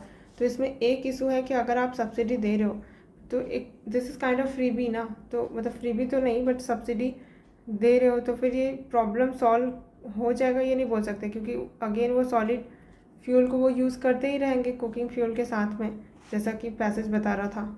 तो ये definitely this will solve the problem of India's indoor air pollution, ये नहीं बोल सकते। बट अगर उनके पास एक्सेस हो जाता है कुकिंग गैस का तो प्री मैच्योर डेथ है वो तो रुक ही जाएगी, कि क्योंकि कुकिंग गैस के कारण जो पॉल्यूशन वगैरह इंडोर पॉल्यूशन हो रहा था उसका वो तो कम हो ही जाएगा। तो इसका इम्पैक्ट प्री मैच्योर डेथ पे तो हो गई। तो डी थोड़ा ज़्यादा सही है, क्योंकि यहाँ पे सब्सिडी दिया जा रहा है, that is the main issue, otherwise ये भी ठीक ही है। Okay, so D will be the correct answer. Then next passage, scientific knowledge has its dangers but so has every great things. जो साइंटिफिक नॉलेज है उसमें ग्रेट डेंजर है, but ये तो हर ग्रेट थिंग के साथ डेंजर तो होता ही है। Over and beyond the dangers with which it threatens the present it opens up as nothing else can. तो ओवर एंड अबव जो डेंजर है, डेंजर के आगे बियॉन्ड जाते हुए with which it threatens the present it opens up as nothing else, ये जो open करेगा वो बाकी चीज़ें नहीं कर सकती। The vision of a possible happy world, जो विज़न है हमारा पॉसिबल हैप्पी वर्ल्ड का, a world without poverty, without war, with little illness, science whatever unpleasant consequences it may have by way, it is in its very nature as a liberator. तो यही बता रहा है कि जो हमारा vision है possible, vision of possible happy world का, एक ऐसा वर्ल्ड जहाँ पे गरीब ना हो, जहाँ पे वॉर ना हो, इलनेस ना हो, साइंस है what ever unpleasant consequences, science का भले ही जो अनप्लीजेंट कॉन्सिक्वेंसेज हो, it may have by the way in its very nature, but science का नेचर क्या है, लिबरेटिंग नेचर का है। Which one of the following is the most important implication है पैसेज का, अ happy world is dream of science, happy world है वो science का ड्रीम है। Then science only can build a happy world but it is also the only major threat। नहीं भाई ये तो नहीं होगा कि साइंस ही इसे बिल्ड कर सकता है हैप्पी वर्ल्ड, ऐसा तो नहीं बोल सकते। And then a happy world is not possible without science, happy world science के बिना पॉसिबल ही नहीं हो रहा है, ऐसे भी नहीं हो सकता। A happy world is not at all possible, भाई यही सही है फिर तो। Then next passage, the Arctic's vast reserves of fossil fuel, Arctic Antarctic, तो आर्कटिक है वहाँ पे वास्ट रिजर्व है फॉसिल फ्यूल का। Fish and mineral are now accessible for longer period in a year, तो साल में ज़्यादा टाइम तक का जो आर्कटिक के वास्ट रिजर्व है वो अवेलेबल है। But unlike Antarctica which is protected from the exploitation by the Antarctica treaty framed during the cold war, लेकिन जो अंटार्कटिका है जो कि प्रोटेक्टेड है कौन सी ट्रीटी से, मतलब अंटार्कटिका है वहाँ पर का एक्सप्लॉयटेशन नहीं किया जा सकता, क्योंकि अंटार्कटिका के लिए एक ट्रीटी की गई है जो कि कोल्ड वॉर के टाइम पे फ्रेम की गई थी, and it is not subject to territorial claims by any country. तो जो अंटार्कटिका है which is protected from exploitation, की प्रोटेक्ट हो चुका है वो एक्सप्लॉयटेशन से, क्योंकि वहाँ पे एक ट्रीटी है जो कोल्ड वॉर के टाइम पे साइन की गई थी, एंड इसलिए वहाँ पे कोई भी टेरिटोरियल क्लेम नहीं कर सकता है अंटार्कटिका पर कोई भी country. There is no legal regime protecting the Arctic, लेकिन आर्कटिक के केस में ऐसा नहीं है, आर्कटिक को कोई ऐसा लीगल रिजीम, कोई ट्रीटी नहीं है जो उसको प्रोटेक्ट करे from industrialisation, specially at the time when the world craves for more and more resources, और स्पेशली उस समय पर जब वर्ल्ड क्रेव कर रहा है ज़्यादा से ज़्यादा रिसोर्सेज के लिए। The distinct possibility of ice free summer has prompted countries, तो जो डिस्टिंक्ट पॉसिबिलिटी है आइस फ्री समर होने का, and this has prompted countries with Arctic coastline to scramble for great chunks of the melting ocean. तो ये क्या हुआ है जिसके कारण कंट्रीज है आर्कटिक कोस्ट लाइन की to scramble for great chunks of melting ocean. Then which one of the following is the most important application है पैसेज का, first, India can have territorial claims in Arctic territory and free access to its resources. Passage में India specifically कुछ लगा नहीं था, ये तो Arctic Antarctic की तरफ बता रहा था, तो ये तो आंसर नहीं हो सकता। देन सेकेंड थिंग कि melting of summer ice in the Arctic leads to changes in the geopolitics, यही तो बता रहा था कि कैसे समर में जब मेल्ट हो जा रहा है तो आर्कटिक है ये इसका जियोपॉलिटिक्स है, क्योंकि जैसे ही आइस है वो मेल्ट हो जाएगी समर में तो फिर रिसोर्सेज के लिए अगेन जियोपॉलिटिक्स शुरू, है ना। देन थर्ड ऑप्शन ये बोला Arctic region will solve the world's future problem of resource crunch को सॉल्व कर देगा, ऐसा हो रहा है। ऐसा कहाँ पे बोला, रिसोर्सेज है होना अलग बात है और सारी फ्यूचर प्रॉब्लम को सॉल्व कर देना वर्ल्ड की, ये बात अलग है ना। Then the Arctic region has more resources than Antarctica. ऐसे कंपैरिजन वाला पैसेज में तो कितनी बार यूज़ कर लिया कि पैसेज में कोई कंपैरिजन दिया नहीं, दो चीज़ों के बारे में इंफॉर्मेशन दी, लेकिन ऑप्शन में उसको कंपेयर करके एक को ग्रेट बता देगा, तो दिस इज़ नॉट राइट। तो बी अपना आंसर हो जाएगा। Then being a member of WTO India is bound by the agreements, क्योंकि हम WTO के मेंबर हैं। WTO क्या है, वर्ल्ड ट्रेड ऑर्गेनाइजेशन। इंडिया है वो बाउंडेड है by the agreements that have been sign and ratified by its members. तो क्योंकि इंडिया ने साइन किया है अग्रीमेंट WTO का मेंबर होने के नाते और रेटिफाई भी किया है by its members including itself according to the article 6 of the agriculture agreement. तो आर्टिकल 6 जो है WTO का, जहाँ पर एग्रीकल्चर अग्रीमेंट है, providing minimum support prices for agriculture products is considered distorting and subject to limits.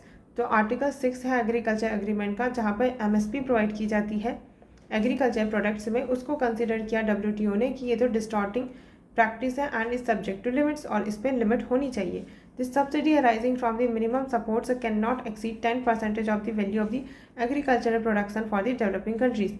तो जो WTO उन्होंने लिमिट लगाया कि जो डेवलपिंग कंट्रीज है वो जो मिनिमल सपोर्ट दे सकते हैं एग्रीकल्चर प्रोडक्ट्स को, that should not exceed 10% of the value of the agriculture production. तो अगर ये एग्रीकल्चर प्रोडक्शन का 100 रुपीज़ है तो 10% से ज़्यादा आप एग्रीकल्चर सपोर्ट नहीं दे सकते हो, बोला। India entails minimum support prices and public stock holding of food grains. तो इंडिया इंटेल करता है मिनिमम सपोर्ट प्राइस, हम तो देते हैं MSP, ये बात तो पता है हमको, and public stock holding of the food grains. It is possible that in some years, ये पॉसिबल है बोला कि कुछ सालों में the subsidy to producers will exceed 10% of the value of the agriculture production. तो क्योंकि इंडिया MSP भी प्रोवाइड करता है, PDS ओके, फिर इंडिया है वो इंटेल करता है minimum support price and public stock holding भी फूड ग्रेन का, तो ये पॉसिबल है कि कुछ साल में हम सब्सिडी है जो प्रोड्यूसर को देते हैं वो 10% से एक्सीड कर जाए, जो WTO का 10% रूल है उसे, value of the agriculture production. Crucial message क्या है पैसेज जो कन्वे करना चाह रहा है, India should revise it's PDS के बारे में है क्या, नहीं, WTO होना चाहिए ना। India should not be a member of, India को WTO का मेंबर ही नहीं होना चाहिए, बोला नहीं भाई, इतना एक्सट्रीम स्टेप नहीं उठाना है। For India food security collides with the trade, ये बात तो सही बोल रहा है कि फूड सिक्योरिटी ट्रेड के साथ कोलाइड कर रहा है। India provides food security to its poor, ये कहाँ से भाई, C will be the correct answer. Then next is India's educational system is modelled on the mass education. India का जो एजुकेशन सिस्टम है वो मॉडल्ड किस लाइन पे है, मास एजुकेशन सिस्टम पे, that developed in the 19th century in the Europe. तो Europe में ये सिस्टम डेवलप हुआ था जहाँ पे मास एजुकेट किया जाता था and later spread around the world. The goal of this system is to condition children as good citizen. तो इनका जो मास एजुकेशन का गोल क्या होता था सिस्टम का, कि चिल्ड्रंस हैं उनको कंडीशन करना एक गुड सिटीजन की तरह एंड प्रोडक्टिव वर्कर की तरह। This suited the industrial age, लेकिन ये चीज़ सूट करती थी इंडस्ट्रियल एज में, that needed the constant supply of the compliant workforce, जहाँ पर ये रिक्वायरमेंट थी इंडस्ट्रियल सेक्टर की कि कंप्लाइंट वर्कफोर्स हो और कॉन्स्टेंटली सप्लाई उनको मिलता रहे, इसलिए मास एजुकेशन, और उनको कंडीशन किया जाता था as a good citizen, compliant citizen, right, with a narrow set of capabilities, और उनकी कैपेबिलिटीज़ भी बहुत नैरो सेट होती थी।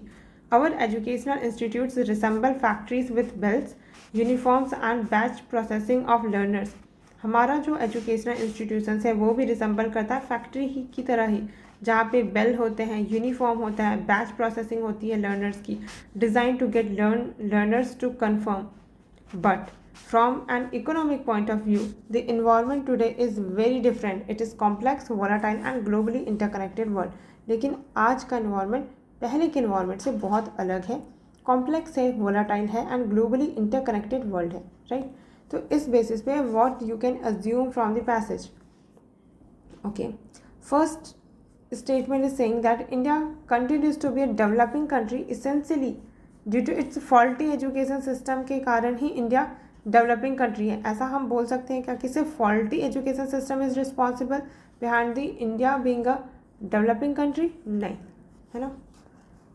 Then today's learners need to acquire new age skill sets. ये बात तो ठीक है कि जो आज के लर्नर्स हैं उनको एक्वायर करने की ज़रूरत है new age and new skill sets. यही तो पैसेज बोल रहा था कि अभी जो सिचुएशन है वो डिफरेंट है, तो हमको नए लर्नर्स की ज़रूरत होगी जो एक्वायर करें न्यू एज स्किल सेट्स. तो that can be valid assumption. Third is saying that a good number of Indians go to some developed countries. Good number of Indians है वो कुछ डेवलप्ड कंट्रीज में जाते हैं for education, because the educational system there are perfect reflection of the societies in which the function. क्या ही बकवास बात कर रहा है पैसेज, तो इसके अराउंड था भी नहीं कि कौन डेवलप्ड कंट्रीज में माइग्रेट कर रहा है ना. तो second will be the correct answer. देखो कितना अच्छे से एग्जामिनर गलत करता है. हमने कितनी बार नोटिस किया कि जहाँ पर भी वो इसेंशियली यही एक रीज़न है टाइप का दिखा रहा है. अब ओनली की जगह वो क्या करने लगा है, कहीं कहीं पे इसेंशियली यूज़ करता है कि इंडिया है वो कंटिन्यू हो रहा है, मतलब इंडिया अभी भी कंटिन्यू डेवलपिंग कंट्रीज ही है. क्यों? इसेंशियली क्योंकि फॉल्टी एजुकेशन सिस्टम है इसीलिए ऐसा है. नहीं भाई, और भी रीजन्स हैं जो डेवलपिंग कंट्रीज़ को कॉन्ट्रीब्यूट कर रहे हैं. ठीक है. Next passage saying that the practice of dieting has become an epidemic. जो डाइट करने का प्रैक्टिस है ये एपिडेमिक बन गया. Everyone is looking out for a way to attain that perfect body. हर कोई देख रहा है, एक अटेन करने का चाह रहा है एक perfect body. We are all different with respect to our ethnicity, genetics, family history, gender, age, physical, mental and spiritual health status, lifestyles and preferences. हम सब अलग हैं, चाहे इन सारे पैरामीटर्स पे देखें तो इन सब पे के बेसिस पे हम अलग हैं. Thereby we also differ in what foods we tolerate और आर सेंसिटिव टू. इसलिए हम डिफ़र करते हैं कि कौन से फूड को हम टॉलरेट कर पाते हैं, किसके तरफ हम ज़्यादा सेंसिटिव है.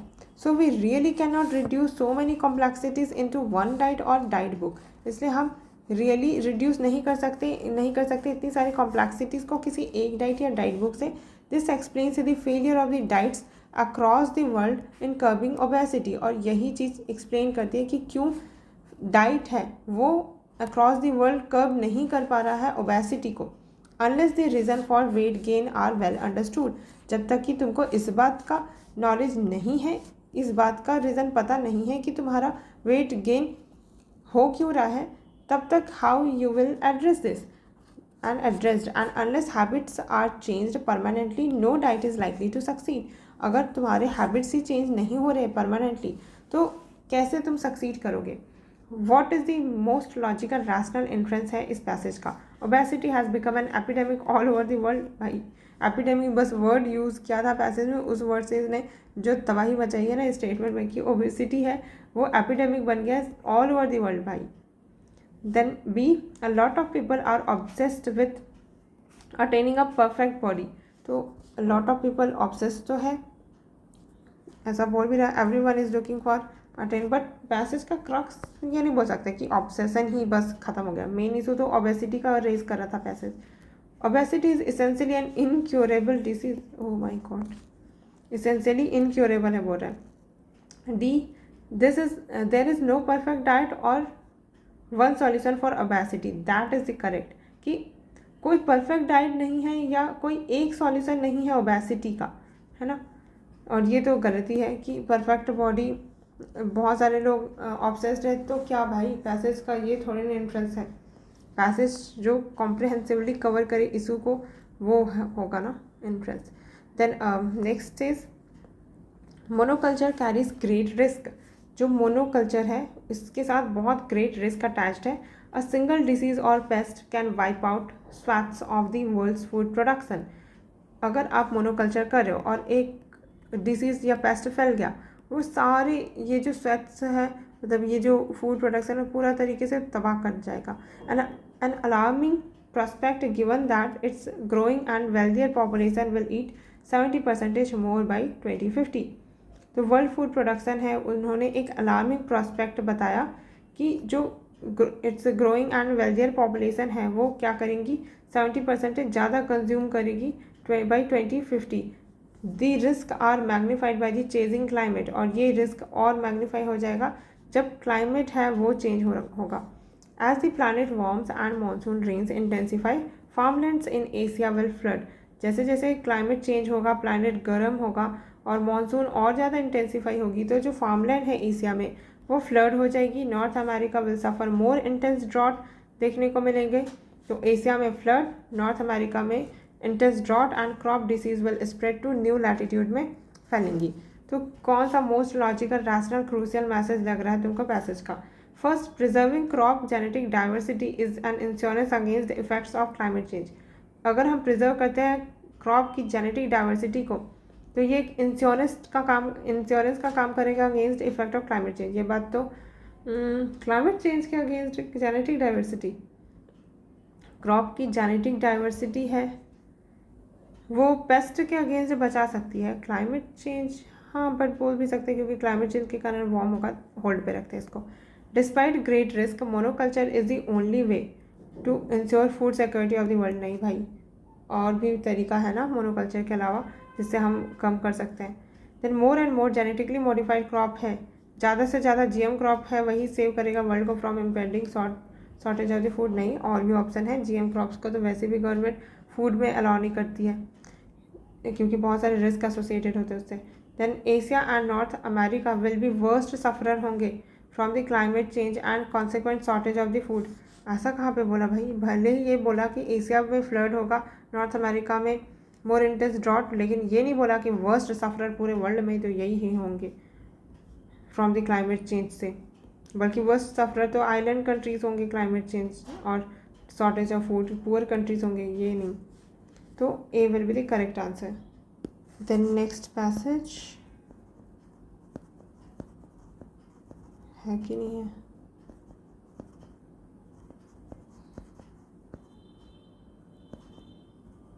हाँ, आगे कितना है? 1 2 या that's it. Let's do it quickly. The quest for the cheap and plentiful meat has resulted in factory farms where more and more animals are squeezed into smaller lots of cruel and shocking conditions। जो quest है cheap and plentiful meet के लिए, कि सस्ता और बहुत सारा meet मिले, इसके कारण ये क्या रिजल्ट हुआ है? फैक्ट्री फार्म में क्या किया जा रहा है, जहाँ पर मोर एंड मोर एनिमल्स हैं, ज़्यादा से ज़्यादा एनिमल्स को एकदम स्क्वीज़ करके एक छोटे से स्मॉल लॉट में डाल दिया जा रहा है, एकदम क्रूअल एंड शॉकिंग कंडीशन में। Such practice have resulted in many of the world's health pandemic such as the avian flu. तो इसी प्रैक्टिस के कारण ही बहुत सारे वर्ल्ड में क्या हुआ, हेल्थ पैंडेमिक देखने को मिला, जैसे कि एवियन फ्लू उनमें से एक है। Worldwide livestock are increasingly raised in cruel crammed conditions. जो वर्ल्ड वाइड जो लाइव स्टॉक है वो इंक्रीजिंगली रेज किए जाते हैं एकदम ज़्यादा क्रूअल क्राम्ड कंडीशन में, जहाँ पे एनिमल्स है वो स्पेंड करते हैं अपना short life under artificial light. जहाँ पे जो एनिमल्स है वो अपना लाइफ बिताते हैं कहाँ पर? आर्टिफिशियल लाइट में, pumped full of antibiotics, growth hormone डाल के, एंटीबायोटिक्स डाल के, until the day they are slaughter, जब तक कि उनका स्लॉटर का डे नहीं आ जाता उससे पहले तो एकदम क्रूअल कंडीशन में वो रहता है। आर्टिफिशियल लाइट रहता है, एंटीबायोटिक्स एंड हार्मोन्स दिए जाते हैं इंजेक्शन पे injection. Meat production is water intensive, और मीट प्रोडक्शन क्या है? वाटर इंटेंसिव है, मतलब बहुत ज़्यादा वाटर की रिक्वायरमेंट होती है। 15,000 litres of water is needed for every kilogram of meat compared with the 3,400 litre of water litre चाहिए होता है राइस के लिए, 3,300 litre for eggs and 255 litres for a kilogram of potato. तो कितना ज़्यादा वाटर इंटेंसिव है ये बता रहा है मीट प्रोडक्शन। ठीक है, what is the most rational and crucial message? क्या है पैसेज का? Mass production of meat through industrial farming वो चीप है and is suitable for providing protein nutrition to poor countries. Passage का टोन देख के लग रहा था क्या तुमको कि ये आंसर हो सकता है? ये तो कितना नेगेटिव लाइट में जा रहा था पैसेज, और ये इतना पॉजिटिव बता रहा है कि मास प्रोडक्शन मीट का कितना अच्छा है, इंडस्ट्रियल फार्मिंग बहुत चीप है, ये प्रोवाइड करता है protein nutrition to the poor countries. भाई गलत है ये। Second, meat producing industry violates the law against cruelty to animals. But law कौन सा वायलेट हो रहा है, ऐसा तो पैसेज में कहीं जिक्र भी नहीं हुआ। ये बता रहा था कि जो मीट प्रोडक्शन है वो कितना क्रुएल्टी से हो रहा है, लेकिन ये नहीं बोला कि लॉ वायलेट हो रहा है। नहीं, mass production of meat through industrial farming is undesirable and should be stopped immediately. Immediately stop कर देना चाहिए क्या मास प्रोडक्शन मीट का थ्रू इंडस्ट्रियल फार्मिंग से? और अनडिजायरेबल मतलब then what about the non vegetarian population? तो इमीडिएट तो स्टॉप नहीं किया जा सकता, अनडिजायरेबल है इंडस्ट्रियल फार्मिंग, ये भी नहीं बोल सकते। D, environmental cost of meat production is unsustainable when it is produced through industrial farming. तो जो इन्वायरमेंटल कॉस्ट है मीट को प्रोड्यूस करने का वो सस्टेनेबल नहीं है जब ये प्रोड्यूस किया जाता है इंडस्ट्रियल फार्मिंग से। ये तो और ही गलत लग रहा है मुझे। Late us look it again. But unsustainable तो है क्योंकि वाटर का कंजम्पशन कितना ज़्यादा हो रहा है, वाटर यूज़ वाटर इंटेंसिव ज़्यादा। तो environmental cost of meat production is unsustainable जब ये प्रोड्यूस किया जाता है थ्रू इंडस्ट्रियल फार्मिंग। यस यही होना चाहिए, क्योंकि बाकी तो हो ही नहीं सकता ना, क्योंकि लॉ वायलेट कर रहा है, बोल रहा है ये अनडिजायरेबल है, इमीडिएटली स्टॉप कर दो। ऐसे ड्रास्टिक डिसीजन वाले कभी सही नहीं होंगे। मास प्रोडक्शन है इंडस्ट्रियल फार्मिंग का, चीप है, सुटेबल है प्रोटीन पुअर कंट्रीज, ये तो पॉजिटिव लाइट है, तो यही होना चाहिए answer. Then next, a male tiger was removed from the Pench tiger reserve and relocated in the Panna national park. ठीक है, मेल टाइगर है उसको रिमूव करके पेंच से हटा के पन्ना नेशनल पार्क में लेके जाया गया। ठीक है। Later the tiger tracked towards his home 250 miles away. The track of his solitary tiger highlights a crisis. जो ट्रैक है सॉलिटरी टाइगर का वो हाईलाइट करता है crisis. Many wild life reserves exist as islands of fragile habitat. ज़्यादातर जो reserves है wild life reserves है वो एक आइलैंड की तरह एकदम फ्रेजाइल हैबिटाट के रूप में है। अब टाइगर को तो पता नहीं है कि क्या इसके बाद उसका जगह ख़त्म और यहाँ पे ह्यूमन बीइंग है ना। Fragile habitat in the vast sea of the humanity. ये tigers can range over 100 miles seeking prey mates and territory. तो वो 100 माइल्स तक का रेंज कर सकते हैं टाइगर्स, चाहे वो प्रे के लिए हो या मेट्स के लिए या फिर टेरिटरी के लिए। Nearly a third of India's tigers live outside tiger reserve. Nearly 1/3 tigers तो से 1/3 से ज़्यादा टाइगर इंडिया के तो आउटसाइड टाइगर रिजर्व ही रहते हैं। A situation that is dangerous for both human and animal, दोनों के लिए डेंजरस है, क्योंकि ह्यूमन भी क्या करेगा, पोचिंग वगैरह में यूज़ कर लेगा टाइगर को, और एनिमल है वो ह्यूमन को भी हार्म करेगा। Prey and tigers can only disperse if there are recognised corridors. जो प्रे है और टाइगर है ये ओनली तभी डिस्पर्स हो पाएंगे जब रिकॉग्नाइज्ड कॉरिडोर हो इनके लिए of land between protected area to allow unmolested passage. तब जाके इनको अनमोलेस्टेड पैसेज मिलना चाहिए अगर इनको इधर से उधर जाना है, और ताकि ह्यूमन से उनसे इनका कॉन्फ्लिक्ट भी ना आए। Which one of the following is the most rational and crucial message? The conflict between man and wild life can not be resolve no matter what efforts we make. गलत, ऐसा तो हो नहीं सकता ना कि कुछ भी एफर्ट नहीं डाल सकते, कॉरिडोर बना सकते हैं जैसा कि पैसेज बता रहा था। Then B, safe wild life corridor between protected areas is an essential aspect of the conservation effort का एक इसेंशियल एस्पेक्ट है, यही तो बोल रहा था। India needs to declare more protected area and set up more tiger reserve. ज़्यादा reserve करने की ज़रूरत, ज़्यादा डिक्लेयर करने की ज़रूरत नहीं है, बल्कि ये बोल रहा था ना कि नंबर में इशू नहीं है, बट बहुत ज़्यादा फ्रेगमेंटेड है, आइसोलेटेड है, आइलैंड की तरह है, और टाइगर है उसको थोड़ी पता है कि इसके बाद उसका जगह यहाँ पर से स्टार्ट हो रहा है, उसका रिजर्व जगह, बीच में ह्यूमन बीइंग आ गया है, तो कैसे होगा? That is not the viable solution. D, India's national park and tiger reserve need to be professionally manage. Management में तो कोई इशू पैसेज में रेस किया नहीं था, है ना। B will be the correct answer. With reference to the above passage क्या अजम्पशन किया जा सकता है? The strategy of conservation of wild life by relocating them from one protected area to another is not often successful. अक्सर successful ही नहीं होता, ऐसा तो नहीं एज्यूम कर सकते हम कि हमेशा ही ऐसा जो एफर्ट है वो सक्सेसफुल नहीं होता। India does not have suitable legislation की कमी है क्या सेव टाइगर्स को and its conservation effort and have failed which forced the tigers to live outside protected area. नहीं, ये दोनों ही एज्यूम नहीं किया जा सकता, नीदर वन नॉट टू। नहीं, ये ना यहाँ पर फर्स्ट वाला is correct. I don't know how, let us look it again.